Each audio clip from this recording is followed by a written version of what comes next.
Nous allons illustrer par un exemple le rapport entre la communication et les contenus.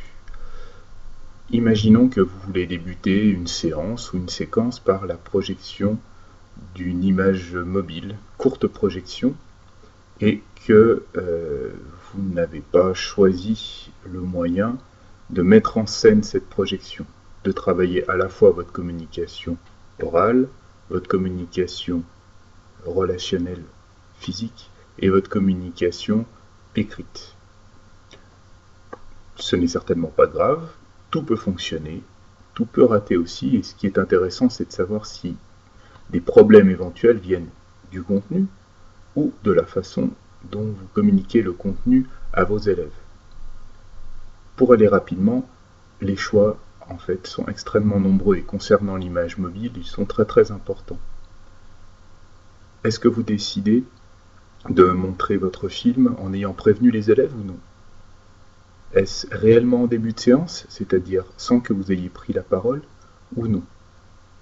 Le matériel est-il prêt? Le son est-il fait dans la salle? Les élèves sont-ils disposés comme d'habitude, ou non? Si vous introduisez le film, donnez-vous la durée de ce qu'ils vont visionner ou pas. Expliquez-vous pourquoi vous le faites ou non. Comptez-vous parler pas du tout, un peu, beaucoup? Comptez-vous poser une question afin de les préparer à une vision qui serait orientée? Comptez-vous leur passer le morceau de film une fois, deux fois, plusieurs fois? Comptez-vous apposer un écrit à la question que vous poseriez au début du film? Voulez-vous leur faire remarquer l'importance de l'écrit sur un générique, par exemple? Je ne parle même pas de ce qu'il y aura comme travail suite à la vision de ces peut-être 30 secondes ou une minute d'image mobile.